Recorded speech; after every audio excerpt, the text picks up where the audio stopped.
So, back with the M92, and as I said, I'm I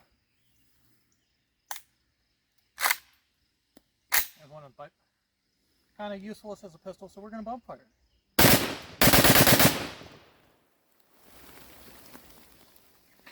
Except it has a stock this time.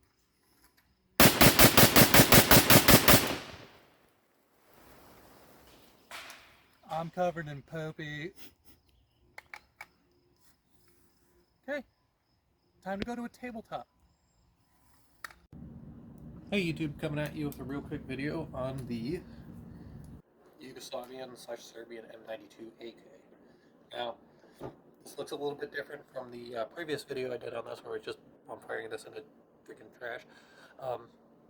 And the reason it looks different is because it is now a NFA favored short-barreled rifle with an underfolder stock. So this isn't going to be necessarily a review video. This is just kind of going to be just a general, my opinions on this.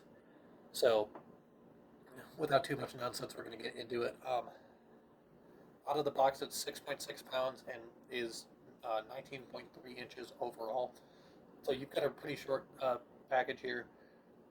10-inch barrel, 760 by 39. Now, you can't get these in 5.56, which is the M85. I kind of wish they used the standard rock and lock magazines, but most of those are set up for AR-15 magazines, which you might like, you might not. I don't have any experience with those in 5.56 though. This older PV import came in with a welded on thread protector. The previous owner, before I even bought this, broke that weld, ran that device off, and then threw a muzzle booster on, which I was going to do anyway, so that's a huge win. However, one thing that I'm not crazy about is no matter how hard I try, I can't get that, let me get it in the right light. And yes, this is unloaded.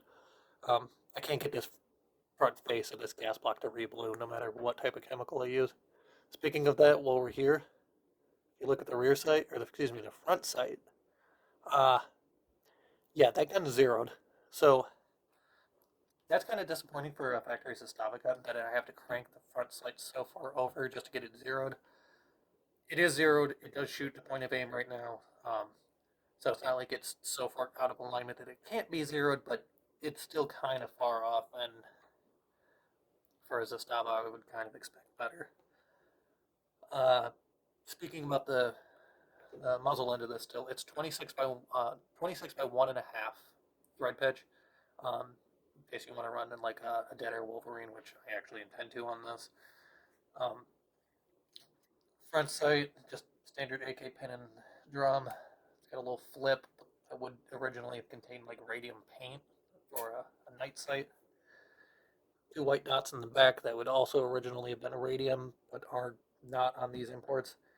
200 meters, 400 meters. So optimistic, but I was reliably hitting at 200. So I mean, it's not awful. Keep in mind, these were designed for like paratroopers, armored vehicle crews, so on. People that really would have particularly benefited from a light, handy AK. Now, saying that, even with a 400 meter flip, is that going to be enough to, rest the rifle and actually hit a man-sized target at 400? Maybe yes, maybe no.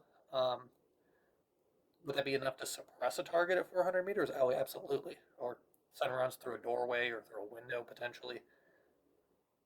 This is not a sniper rifle. So this is just designed for a. Essentially, I've described this as the Yugoslavian M1 carbine, and I kind of like that explanation on it. Getting into it further, underfolder. There's a couple ways of doing that. There's a bolt-on underfolder mechanism that Zastava now sells. I don't have any experience with those. Regardless, I decided to go with this system, and the reason I did is just because this would be clone correct, and I'm kind of a stickler for that. I'm telling you right now, it's going to be an absolute nightmare if you buy one of these and it doesn't have a drilled trunnion, because some of them do. Some of them are actually underfolder trunnions that are just buried under a receiver. But if you pop the top cover and it's an undrilled trunnion, you are going to have a nightmare of a time installing this mechanism. Mine was undrilled, and I destroyed about $60 to $80 worth of carbide drill bits getting this mechanism in there. It's in, it's installed, it functions. I don't want to ever do this again, though. Now, I don't know if this is would play into effect with the bolt-on style underfolder mechanisms that Zastava sells. But right where this little thumb shelf is for the selector, on the original, this is the one that came with the gun, it's too long. So you can't actually throw the gun onto fire with the stock folded, which is a little bit of an annoyance. I'm guessing this is probably, excuse me, I'm guessing this is probably completely interchangeable with the M70s that are being imported, if I had to guess. I've got a couple of friends that have those, but I don't have one of those on hand.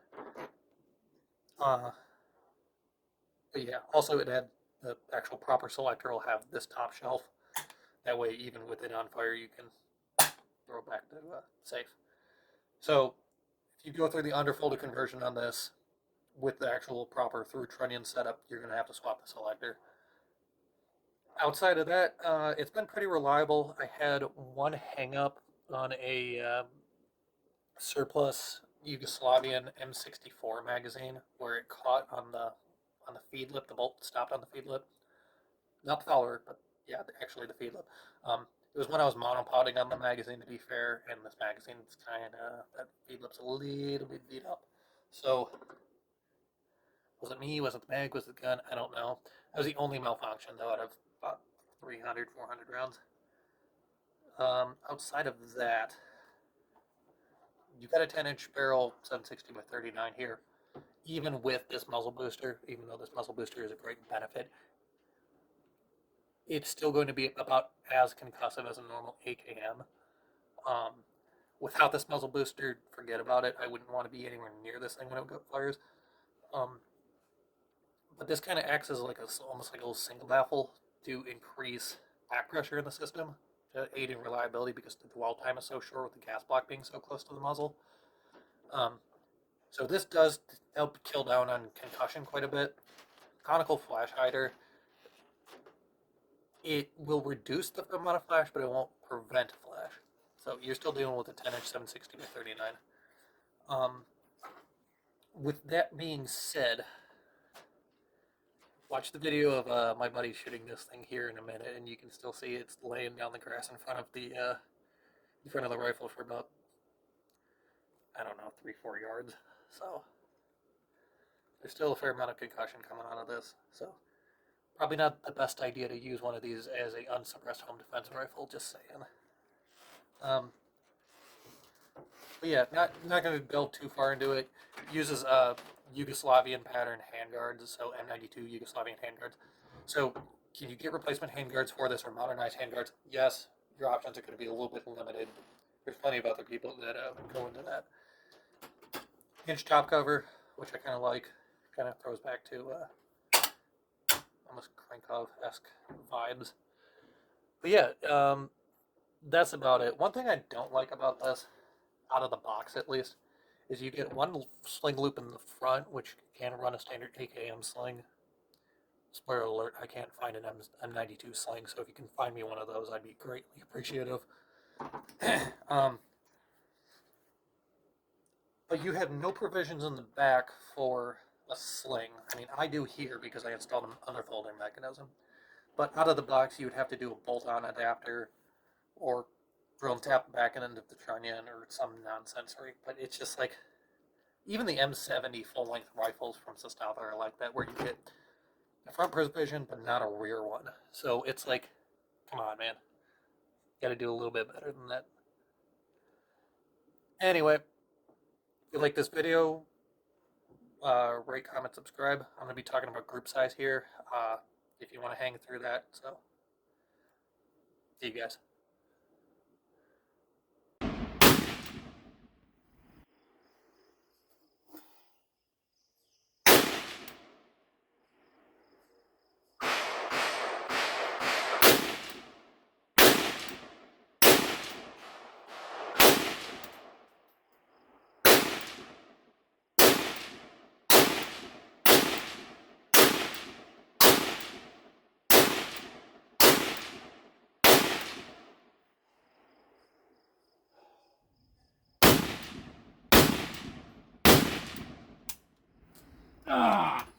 It's smoky. Yeah.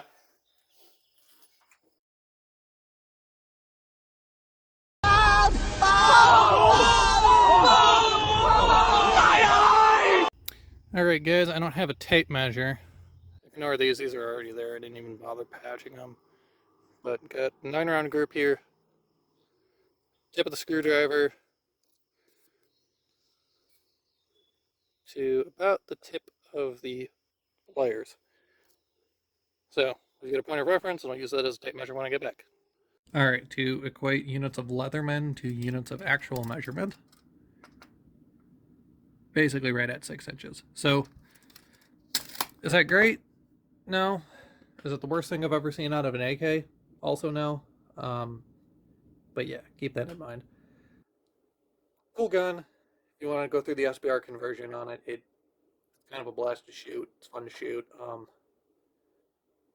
I like mine. If I didn't like mine, I wouldn't have gone through the SBR conversion of mine. So, but yeah, as Brandon Herrera puts it, it's not just a... Well, I'll let him use his own words.